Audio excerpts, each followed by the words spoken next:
The radio crackled with desperation at 3:47 hours. Mayday, mayday, this is Bravo 6. We are compromised, I repeat, compromised. The voice belonged to Lieutenant Marcus Kane, leader of SEAL Team 7, pinned down in a valley that had become their tomb. 48 hours earlier, their reconnaissance mission in the mountains of Afghanistan had gone catastrophically wrong. Intelligence was bad.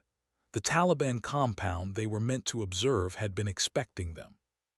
Now Kane pressed his back against cold stone, feeling the life drain from Petty Officer Rodriguez beside him. 3 men down, ammunition running low, enemy forces closing in from 3 directions like wolves sensing wounded prey.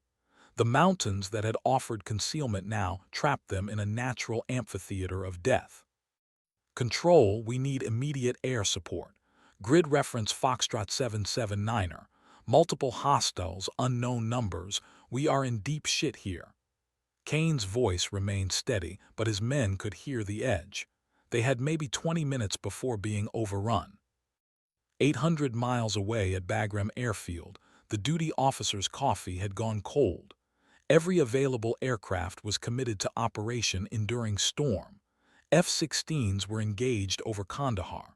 Apache helicopters were refueling after a marathon engagement. The closest A-10 Thunderbolt was 3 hours out. "Sir," the communications sergeant said quietly, "there is one bird available." Major Hawkins looked up from his maps, already knowing what was coming. "Don't tell me." "Captain Reina Vasquez, call St. Viper. She's been requesting combat assignments for 8 months. Hawkins rubbed his temples. Vasquez was competent, more than competent, but she was also a lightning rod for controversy. 2 tour in Iraq, decorated for valor, yet somehow always assigned to training missions and milk runs. The brass had their reasons, reasons that made Hawkins uncomfortable when he thought about them too hard. "Sir, those SEALs don't have 3 hours. The major stared at the tactical display showing Bravo 6's position. A red dot surrounded by expanding circles of enemy movement. In 20 minutes, that dot would disappear forever. He reached for the radio.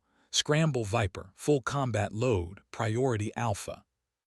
3 minutes later, Captain Reina Vasquez was sprinting across the tarmac toward her A-10, her ground crew already spinning up the twin turbofans. She had trained for this moment through countless hours of simulation and frustration, through whispered doubts and outright dismissals.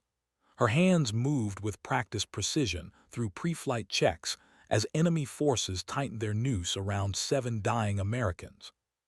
The Thunderbolt's engine screamed to life, and Vasquez felt something shift in her chest. Today, everything would change. She just didn't know how much. The A-10 Thunderbolt II was never meant to be beautiful. Built around a massive GAU-8 Avenger cannon that could fire depleted uranium rounds at 3,900 rounds per minute, it was an instrument of death wrapped in titanium armor. Its twin engines sat high on the fuselage, positioned to keep running even after taking catastrophic damage. Ground crews called it the Warthog. Pilots who flew her called her salvation.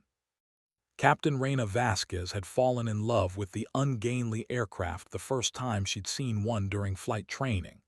While her classmates coveted sleek F-16s and powerful F-15s, she was drawn to the A-10's brutal honesty. It existed for one purpose: to save ground troops when everything else failed. It was a mission that resonated deep in her bones. She pulled her helmet over dark hair that had been regulation short since the day she'd arrived at the Air Force Academy 15 years earlier. Her call sign Viper had been earned during advanced combat training when an instructor had watched her methodical destruction of ground targets. "She strikes fast and clean," he'd said, "like a viper in the grass." The name stuck, though few knew the personal significance it held. Her crew chief, Staff Sergeant Maria Santos, secured the canopy. "Bring her home clean, Captain." "Always do, Santos." Vasquez ran through final systems checks with mechanical precision, but her mind was already calculating flight paths and weapons loads. 7 men were dying in a valley she'd studied in mission briefs but never seen. Their faces were unknown to her, but their predicament was intimately familiar. She'd been the one needing rescue once. The tower cleared her for immediate takeoff. "Viper, you are cleared direct to target area. Godspeed." The A-10 rolled forward, gathering speed down the runway.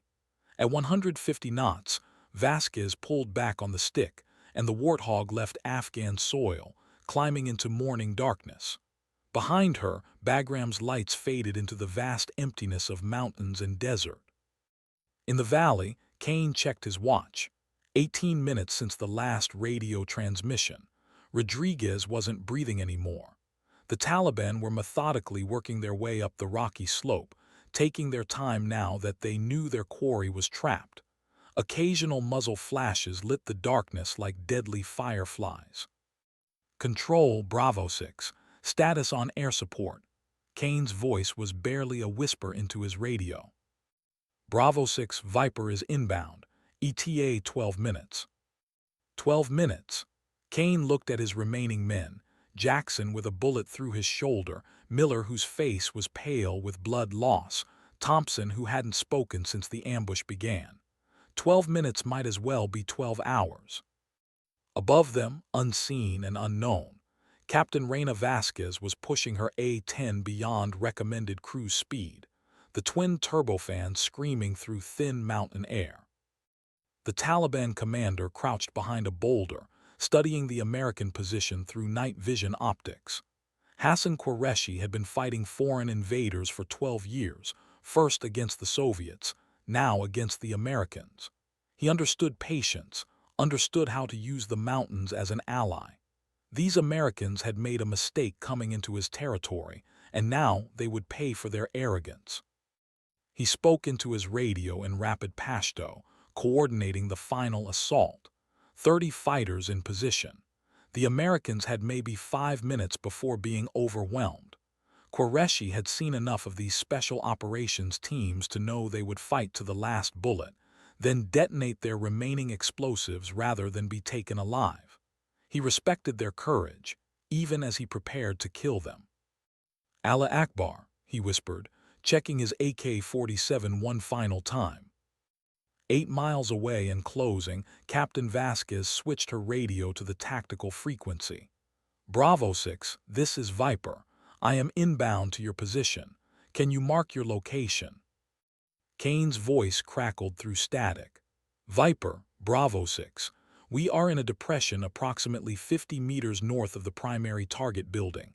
Hostiles on 3 sides, estimate 20+ combatants. We cannot mark our position without compromising what little concealment we have." Vasquez frowned, scanning the darkness ahead through her night vision display. The target area was a maze of ridges and valleys, perfect terrain for an ambush. Without visual confirmation of friendly positions, any attack run would be flying blind. One mistake, and she might kill the very men she was trying to save. "Bravo 6, I need you to guide me in. When you hear my engines, you'll have approximately 15 seconds to mark your position before I'm past the target area. Can you do that?" "Roger, Viper, will be ready." Vasquez increased throttle, the A-10's engines responding with a deeper growl. The Thunderbolt wasn't fast by fighter standards, maximum speed barely over 400 knots, but it could loiter over a target for hours and absorb punishment that would destroy other aircraft. Those advantages meant nothing if she couldn't identify friend from foe in the darkness below. She activated her targeting systems, the familiar glow of displays casting green light across her helmet visor. The GAU-8 cannon was loaded with a mix of armor-piercing and high-explosive rounds. Her wing pylons carried Maverick missiles and 500-pound bombs. Enough firepower to level a city block, but precision was what mattered now, not destruction. "Bravo 6, Viper is 30 seconds out. Get ready to mark." In the valley, Kane pulled a signal flare from his vest. The red phosphorus would burn bright enough to be seen from miles away, but it would also announce their exact position to every Taliban fighter in the area. It was a calculated risk: expose themselves for 15 seconds, and hoped the A-10 pilot was as good as her reputation suggested. The sound came first, a distant rumble that seemed to emanate from the mountains themselves. Then it grew louder, deeper, until the very stones vibrated with the approaching thunder. Hassan Qureshi looked up from his position, recognizing the distinctive twin-engine roar of an American. "Tayare," he shouted to his fighters. Aircraft. They scrambled for cover among the rocks, automatic weapons trained skyward. Qureshi had seen what the American close support aircraft could do to massed infantry. His men were brave, but they were not suicidal. Kane heard it too, salvation approaching at 350 knots. "Now," he hissed to Jackson, who popped the signal flare despite the bullet wound in his shoulder. Red fire blazed against black stone, a crimson star in the valley of death. Captain Vasquez saw the flare immediately, a brilliant point of light in her night vision display. "Tally-ho, I have your position marked. Danger close, heads down." She banked the A-10 into a shallow dive, lining up her attack run. The targeting computer painted enemy positions in angry red. Muzzle flashes and heat signatures scattered around the valley like deadly constellations. At 200 feet above ground level, she triggered the GAU-8. The sound was indescribable. Not quite thunder, not quite the tearing of fabric, but something organic and terrible, like the roar of an ancient dragon. The 13 rounds walked across Taliban positions in a line of destruction, each depleted uranium penetrator capable of punching through armored vehicles. Against human flesh and stone cover, they were apocalyptic. The first burst lasted 3 seconds and expended 195 rounds. 3 Taliban fighters simply ceased to exist. Others scrambled for deeper cover, their coordinated assault dissolving into chaotic retreat. Vasquez pulled up hard, banking left to set up another attack run. Below, secondary explosions began as ammunition and grenades cooked off from the heat of impact.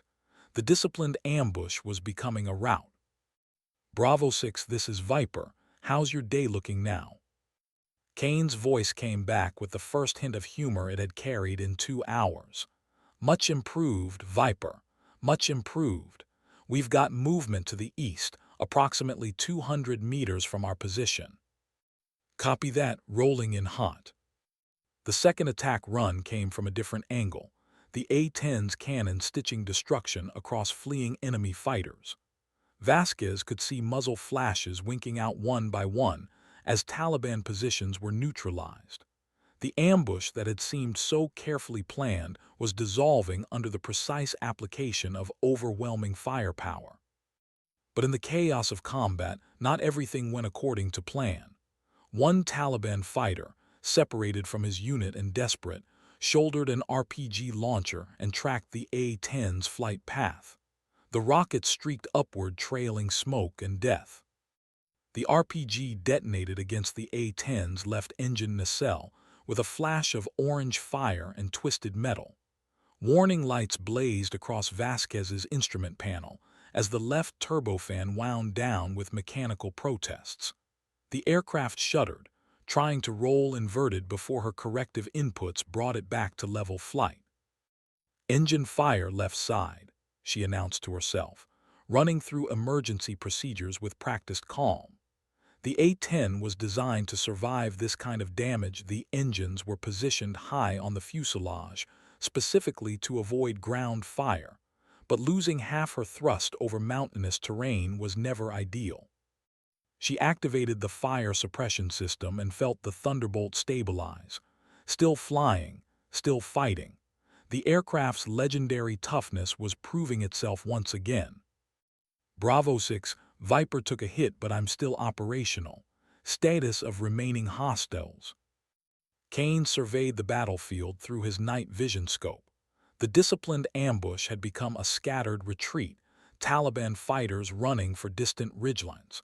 Bodies lay motionless among the rocks where the A-10's cannon had found them. The immediate threat was neutralized. "Viper hostiles are withdrawing. You got them all. We are secure for now." "Roger that. Medical evac is inbound, ETA 20 minutes. Can you hold your position?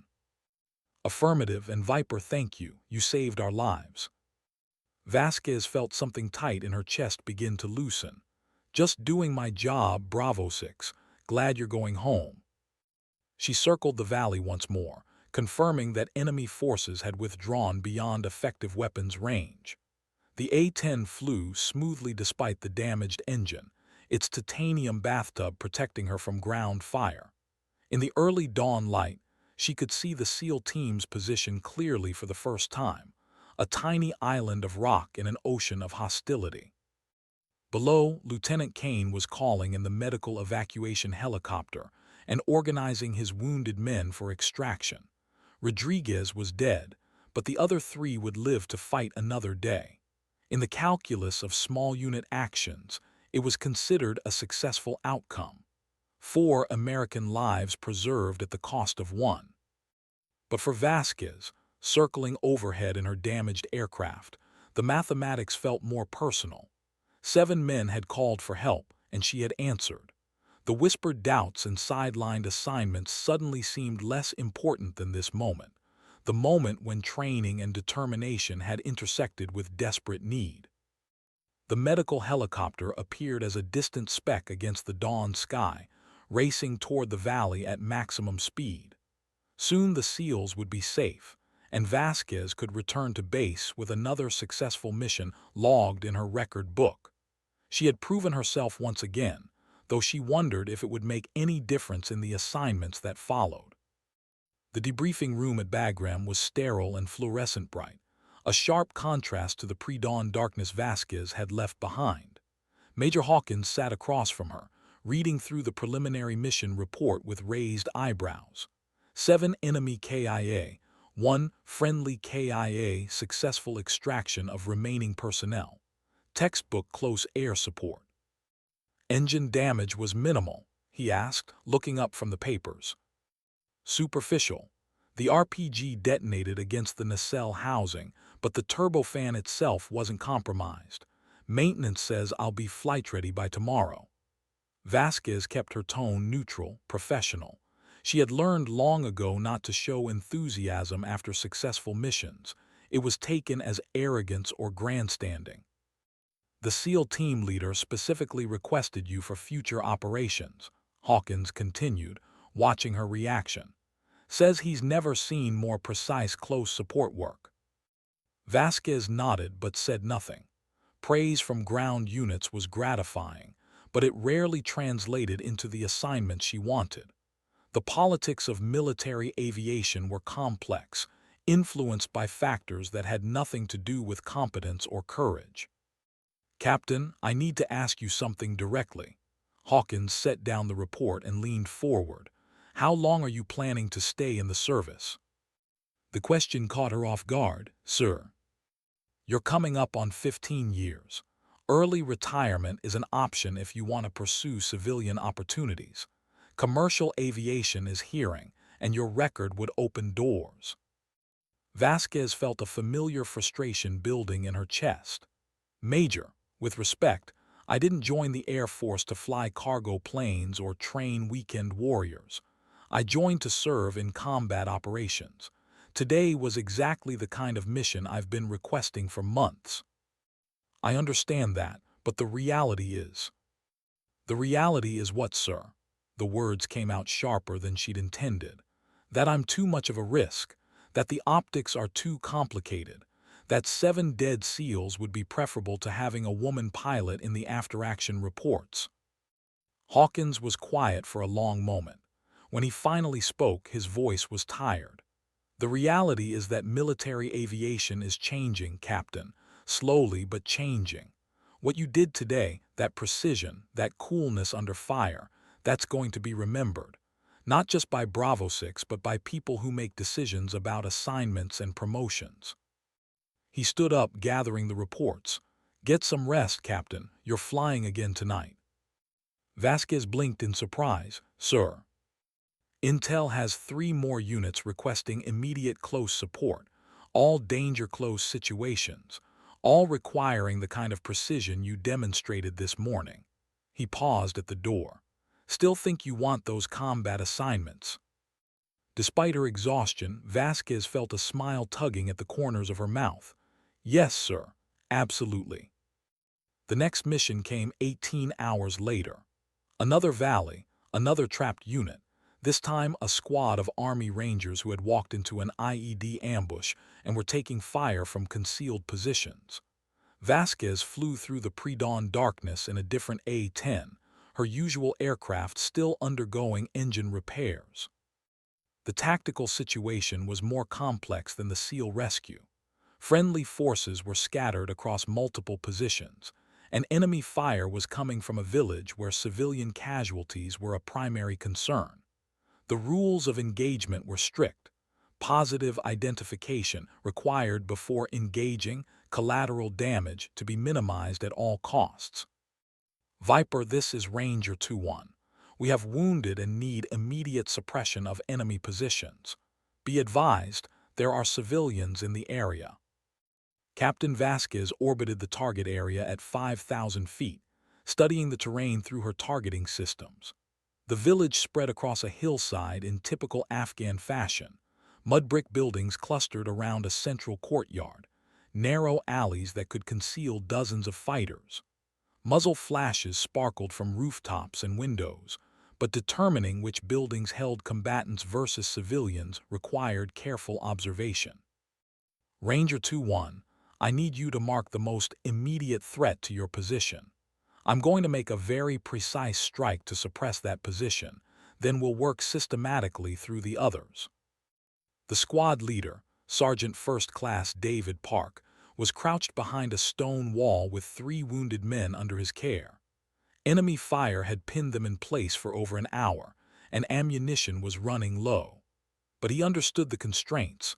One errant round could kill innocent people and turn the local population against American forces permanently. Viper primary threat is a 2-story building, northern edge of the village. Multiple shooters on the 2nd floor, eastern windows. Vasquez lined up her shot with mathematical precision. Instead of the devastating GAU-8 cannon, she selected a single Maverick missile, surgical rather than overwhelming force. The AGM-65 was designed for anti-tank work, but its precision guidance system could put explosive force exactly where needed without affecting adjacent structures. Ranger 2-1 missile inbound, heads down. The Maverick streaked downward trailing white smoke, its electro-optical guidance system locked onto the target building's 2nd floor. The explosion was surgical. The eastern wall of the structure collapsed in a shower of debris, but neighboring buildings remained intact. The enemy fire from that position ceased immediately. Outstanding shot, Viper. That was danger-close precision. But the mission was far from over. Enemy fighters were repositioning throughout the village, adapting to the new threat. Vasquez would need to maintain constant pressure while minimizing civilian casualties, a delicate balance that required patience and skill that few pilots possessed. The battle for the village lasted 4 hours. Captain Vasquez maintained a constant orbit overhead, methodically suppressing enemy positions with precise applications of force. When Taliban fighters moved between buildings, she used short bursts from the GAU-8 to herd them away from civilians. When they concentrated in specific structures, Maverick missiles delivered surgical strikes that neutralized threats without leveling city blocks. The engagement became a masterclass in close air support. The careful coordination between pilot and ground forces, the split-second decisions that separated success from catastrophe, the patient application of overwhelming firepower in precisely measured doses. By the time the last enemy fighter withdrew from the village, not a single civilian casualty had been reported. Viper, this is Ranger 2-1. Village is secure. All wounded personnel are stable and ready for extraction. I don't know how you did it, but you just saved a lot of lives today, both American and Afghan. Vasquez felt the familiar mixture of exhaustion and satisfaction that followed intense combat operations. Her fuel was running low, ammunition expended, but the mission was successful. Another group of ground troops would be going home because she had been overhead when they needed help most. Just glad everyone's safe, Ranger 2-1.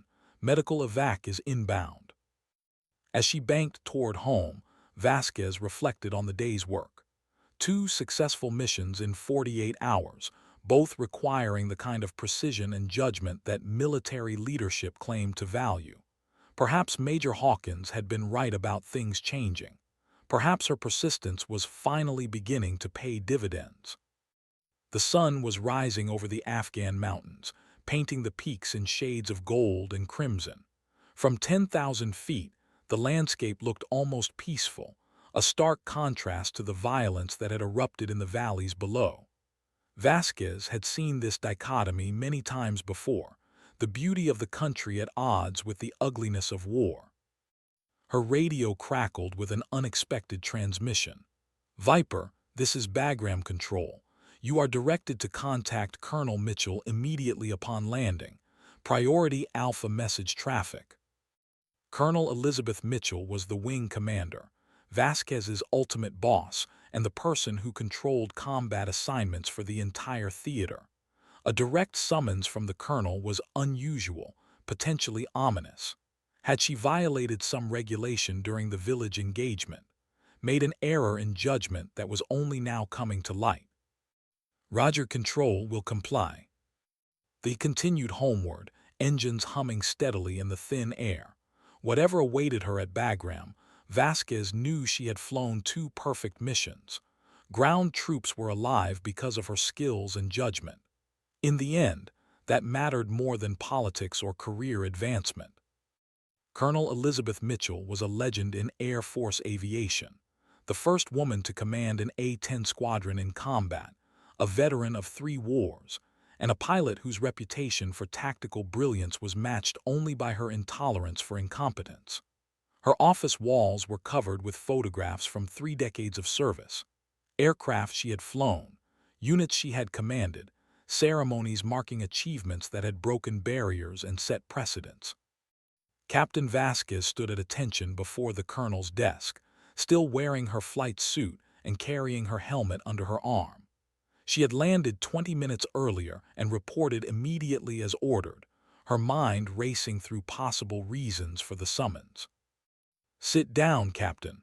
Mitchell's voice carried the authority of absolute command, but there was something else there, a quality Vasquez couldn't quite identify. Not anger, not disappointment, but something more complex. 2 missions in 48 hours, the colonel began, consulting a file folder thick with reports. SEAL extraction, Ranger support in a village environment, both successful, both with 0 friendly casualties, minimal civilian impact. She looked up from the papers. "Tell me about your targeting decisions during the village engagement." Vasquez chose her words carefully. The tactical situation required precision over overwhelming force. Enemy positions were intermixed with civilian structures, so I used surgical strikes rather than area suppression. Each weapon selection was based on minimizing collateral damage while maintaining pressure on hostile forces. The Maverick missile strikes. You fired 4 missiles at individual buildings rather than using the cannon for area suppression. Why?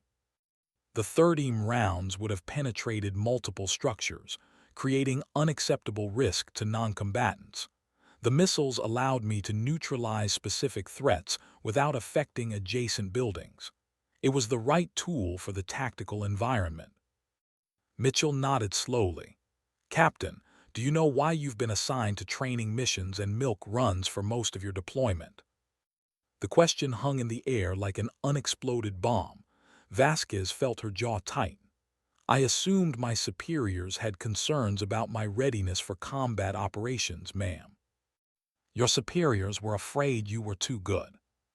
The words hit Vasquez like a physical blow. "Ma'am." Think about it from their perspective.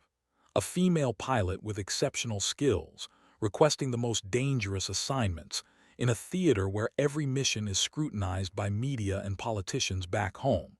What happens if you get shot down? What happens if you make a mistake and civilians die? What happens if you succeed so dramatically that it highlights the question of why more women aren't flying combat missions? Mitchell stood up and walked to the window overlooking the flight line. The easier solution was to keep you in safe assignments where your competence wouldn't create uncomfortable questions. Vasquez felt years of frustration crystallizing into anger. So I was sidelined because I was too effective. You were sidelined because your effectiveness was politically inconvenient. The colonel turned back from the window. But that calculus has changed. We're losing this war, Captain. Not militarily, we're winning every engagement, but strategically. We're losing because we're not using our best resources effectively. We're losing because we're making decisions based on politics rather than capability. She returned to her desk and opened another folder. I'm reassigning you to permanent close air support rotation. You'll be flying combat missions exclusively, working with the most elite ground units we have deployed. The assignments will be dangerous, the hours will be brutal, and the success of critical operations will depend on your skills and judgment. Vasquez felt her heart racing. After months of frustration, she was finally being offered what she had always wanted. Thank you, ma'am. I won't let you down. I know you won't, but Captain, understand what you're accepting. Every mission will be under scrutiny. Every decision will be analyzed. If you succeed, you'll be setting a precedent that will affect the careers of female pilots for the next generation. If you fail, I won't fail, ma'am. The third mission came at sunset 3 days later. Intelligence reports indicated a high-value target, a Taliban commander responsible for coordinating attacks against American convoys, had been located in a compound near the Pakistan border. A joint task force of SEALs and Delta Force operators was tasked with capture or elimination, with Captain Vasquez providing close air support from an orbiting A-10. The target compound was isolated but heavily defended, surrounded by open ground that would make approach difficult for ground forces. Satellite imagery showed multiple buildings within a walled perimeter, with guard towers and defensive positions that suggested the occupants were expecting trouble. Viper, this is Shadow 6. The voice belonged to Major Sarah Chen, the Delta Force team leader whose reputation for successful operations was legendary throughout Special Operations Command. We're beginning our approach to the target area. Expected time to contact is 15 minutes. Vasquez flew lazy circles at 12,000 feet, high enough to avoid ground fire but close enough to respond immediately if the ground team encountered resistance. The A-10 was loaded with a full combat package, 500 rounds for the GAU-8 cannon, 4 Maverick missiles, and 2 500-pound GPS-guided bombs for hardened targets. Copy, Shadow 6. I have eyes on the target area. Thermal imaging shows multiple heat signatures within the compound, consistent with intelligence estimates.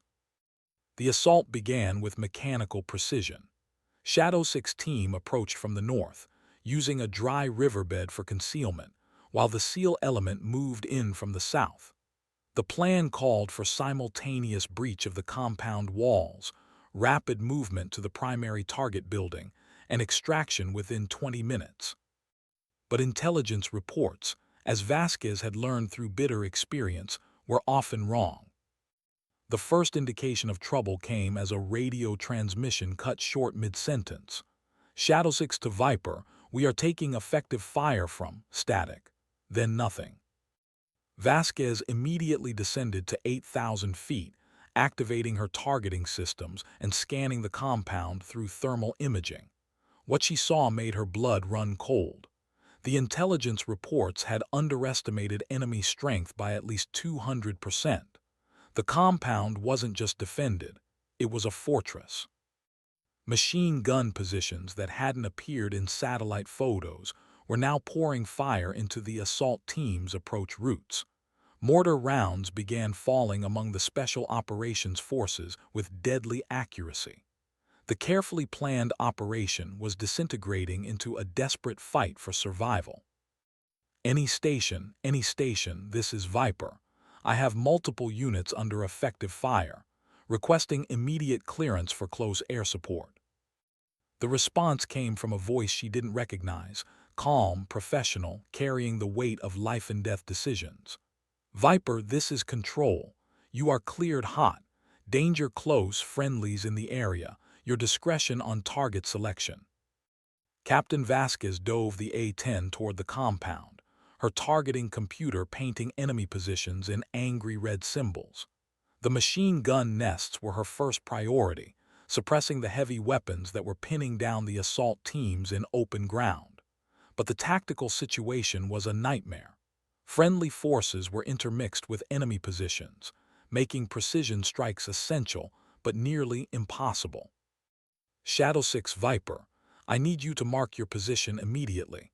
I'm coming in hot and need to know where you are. Major Chen's voice crackled back through heavy static and the sound of automatic weapons fire.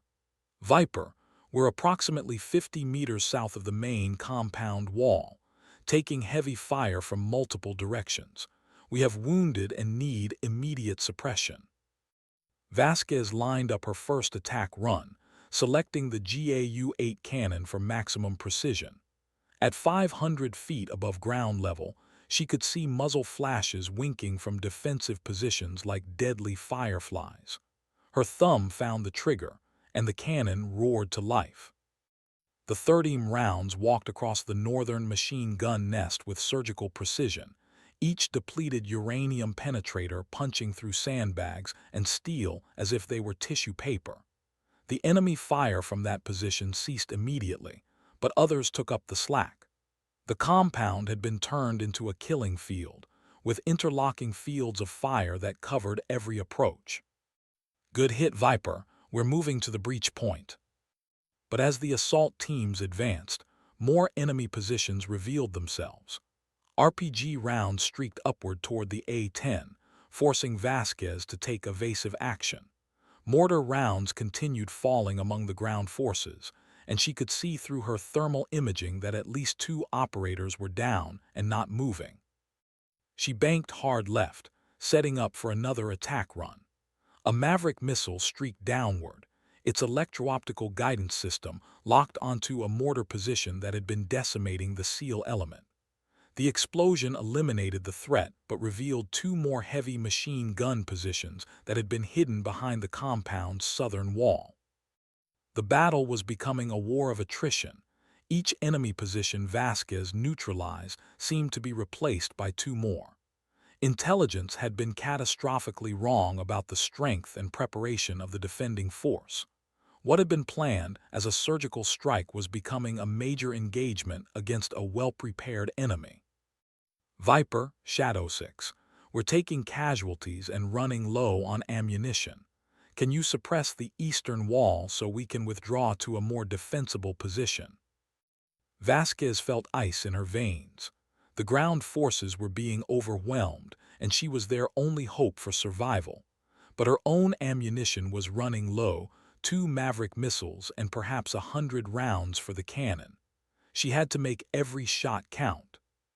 The eastern wall of the compound erupted in flame as Vasquez's last 2 Maverick missiles found their targets.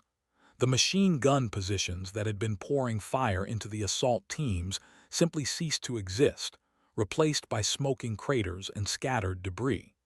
But the victory was temporary. Enemy fighters were already moving to reoccupy the positions with portable weapons. Shadow 6, you have a narrow window to move. Eastern wall is suppressed, but I'm Winchester on missiles. Limited cannon rounds remaining. Major Chen's response was immediate. Roger, we're moving now. Cover our withdrawal. Through her thermal imaging, Vasquez could see the special operations teams beginning their fighting retreat from the compound. They were carrying wounded personnel, moving in disciplined bounds while maintaining suppressive fire. But enemy forces were pursuing, and without continued air support, the withdrawal would become a massacre. She had perhaps 50 rounds left for the A-10 cannon. Not enough for sustained suppression, but maybe enough to buy the ground forces the time they needed to reach defensive positions. Vasquez lined up one final attack run, targeting the pursuing enemy fighters. The cannon burst lasted 2 seconds and expended her remaining ammunition. 30-millimeter rounds scythed through the pursuing Taliban fighters, buying precious seconds for the withdrawing Americans. But as she pulled up from the attack run, Vasquez realized her fuel state was becoming critical. The A-10 had been orbiting for over 3 hours, and the twin turbofans were thirsty consumers of jet fuel. Control, Viper. I am Bingo Fuel and Winchester on all weapons. Request immediate replacement on station. The response was not what she wanted to hear. Viper, no replacement available. You are ordered to return to base immediately.